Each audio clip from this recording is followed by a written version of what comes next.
Attention, le contenu de cette vidéo peut heurter la sensibilité des plus jeunes, vous êtes prévenus. N'ayez pas peur de laisser un pouce bleu, d'activer les notifications et de vous abonner si ce n'est pas déjà fait. Il y a quelque chose qui cloche avec la nouvelle amie de ma femme.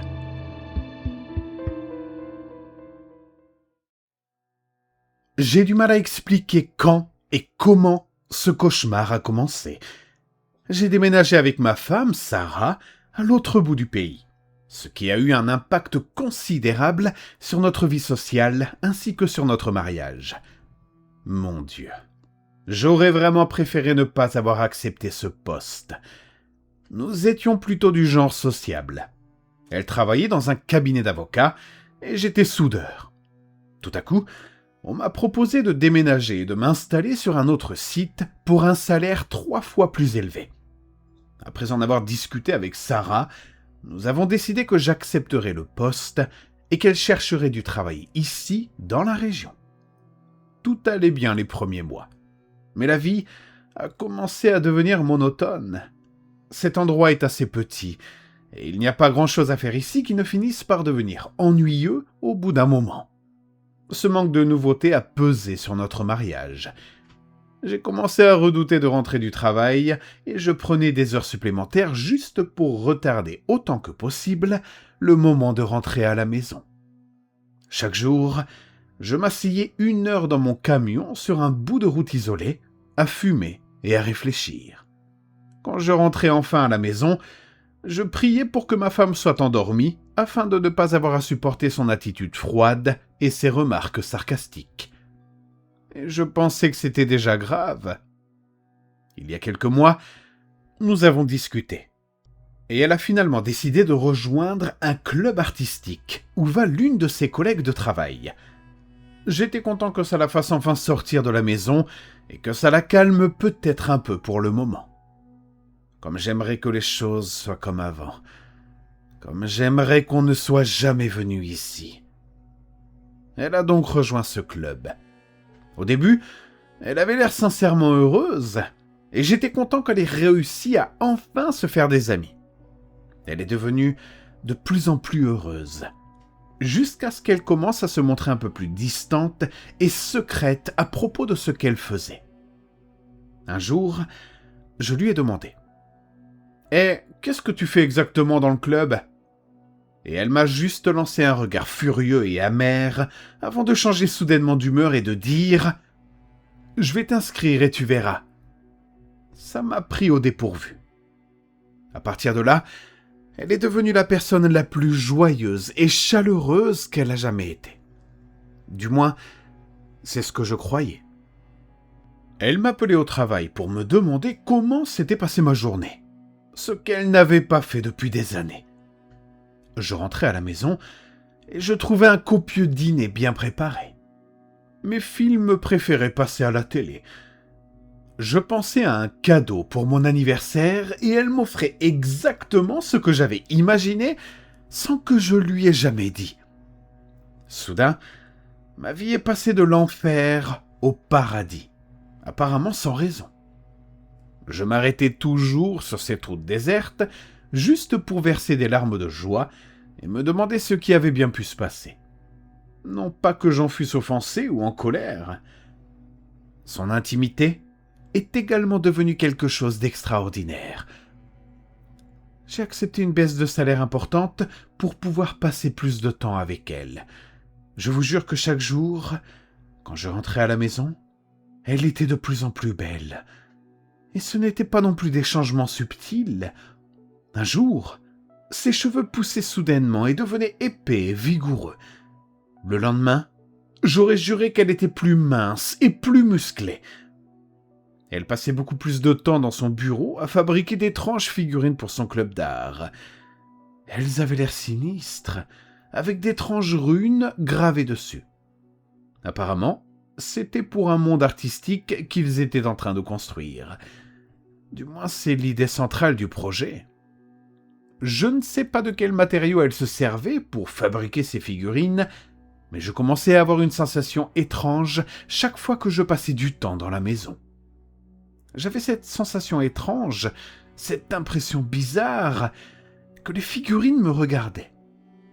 Parfois, j'entendais même de faibles murmures.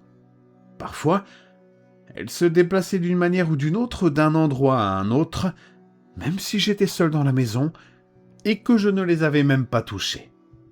Mon monde était devenu parfait jusqu'à ce qu'il s'écroule il y a une semaine. Un jour, j'ai pris la main de ma femme et je lui ai demandé ce qui s'était passé. Je n'arrêtais pas de lui dire à quel point j'étais heureux et à quel point notre vie s'était améliorée. Elle s'est contentée de me sourire et m'a dit « Il est peut-être temps que tu fasses la connaissance de mon amie Tilia. » Ce nom me semblait bizarre. Tilia. J'ai accepté et j'ai proposé qu'on sorte quelque part. Mais Sarah a insisté pour qu'elle vienne dîner chez nous, car elle était apparemment quelqu'un de très discret. Je n'y ai pas prêté attention sur le moment. Quelle stupidité de ma part. Nous avons donc prévu le dîner pour vendredi soir à minuit, ce qui, pour une raison que j'ignore, ne m'a pas semblé étrange. Le fait que quelqu'un vienne dîner chez nous, au cœur de la nuit, aurait dû m'alarmer. Mais j'étais tellement absorbé par mon bonheur que j'avais perdu tout sens commun. Le vendredi est arrivé, et Sarah ne m'a pas laissé m'approcher de la cuisine. Je veux dire, pas du tout. J'ai passé toute la journée hors de la maison. J'avais pris ma journée, rien de moins, et Sarah m'a juste adressé ce sourire inquiétant en disant « Je vais tout préparer, va en ville et amuse-toi. » Peu importe à quel point j'insistais, elle voulait que je sorte à tout prix de la maison. Encore une fois, j'étais trop bête pour m'en rendre compte. Je me suis rendu dans des bars et je me suis amusé comme un enfant avec de l'argent à profusion. Je suis rentré juste avant minuit et Sarah m'a ouvert la porte. Je suis resté bouche bée. Elle avait l'air d'avoir rajeuni d'au moins 20 ans. Je ne veux pas dire qu'elle était bien habillée ou bien maquillée. Non. On aurait dit que son vieillissement s'était en quelque sorte inversé. Quelque chose m'a fait frissonner d'inquiétude. « Entre, elle est presque là !»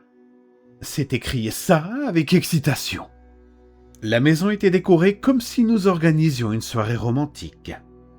Elle avait fait livrer des fleurs, des bâtons d'encens brûlés partout, et la table était remplie à ras-bord de nourriture. Un petit détail m'a frappé au milieu de toute cette anomalie. Sarah avait une dent manquante qui était soudainement réapparue. Avant que je puisse la presser de questions, quelqu'un frappa doucement à la porte d'entrée. Il n'y avait aucune voiture dehors, et nous vivons loin de tout transport en commun. « Elle est là !» Sarah bondit d'excitation et m'entraîna vers la porte. Au moment où elle ouvrit cette porte, je me sentis mal.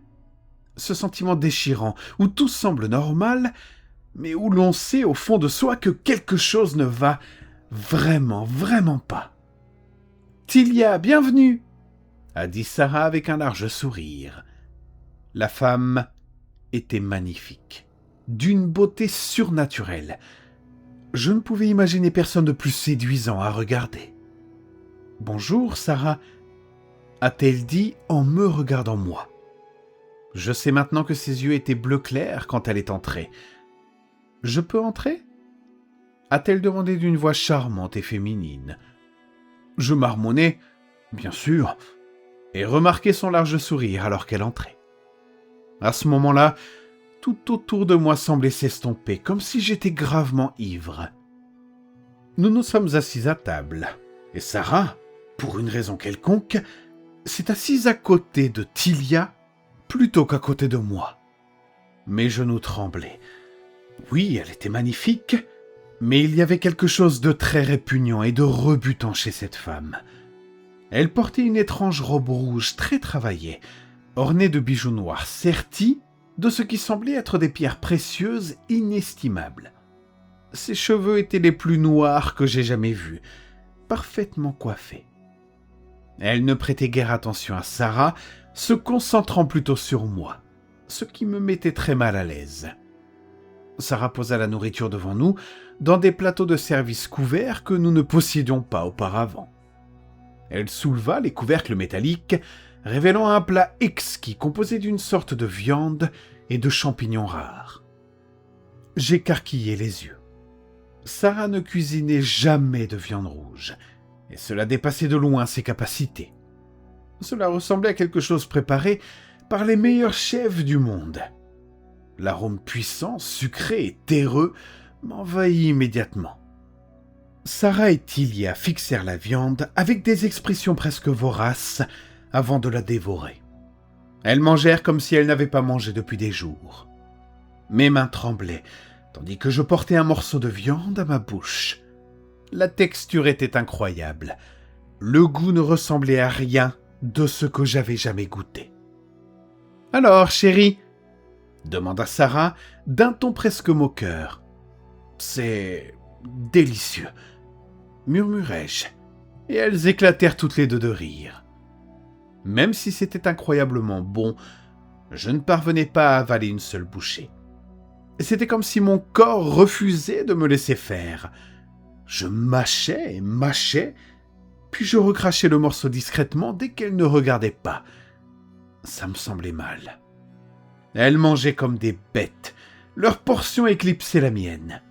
Elles ressemblaient à des lions affamés, pas à des êtres humains. Je me sentais anxieux et déplacé. Tout en moi me disait de fuir, sans vraiment comprendre la raison, même si nous étions censés passer un bon moment. Une fois qu'elles eurent fini, Sarah dit « On devrait acheter plus de viande la prochaine fois. » Ça semblait anormal. Elle n'avait pratiquement pas touché à la viande depuis des années. Tilia sortit une bouteille de vin, que Sarah ouvrit et servit. Elle nous fit signe de nous diriger vers le salon et de nous asseoir près de la cheminée. À ma grande surprise, les fauteuils avaient disparu, ne laissant que le canapé. Elle a versé 3 verres d'un vin rouge dense, presque huileux.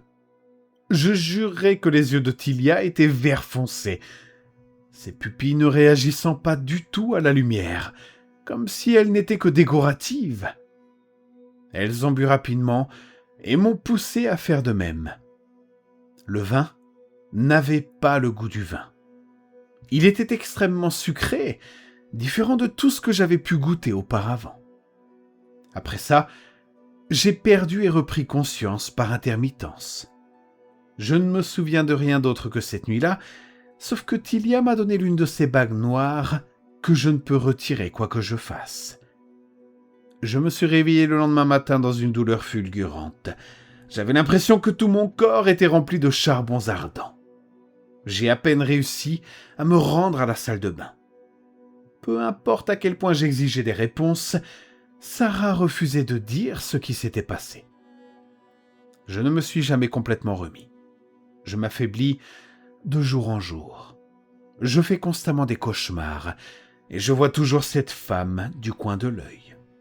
J'entends des voix dans ma tête qui se moquent de moi, me disant que je vais aller en enfer, me demandant si j'ai apprécié mon dîner.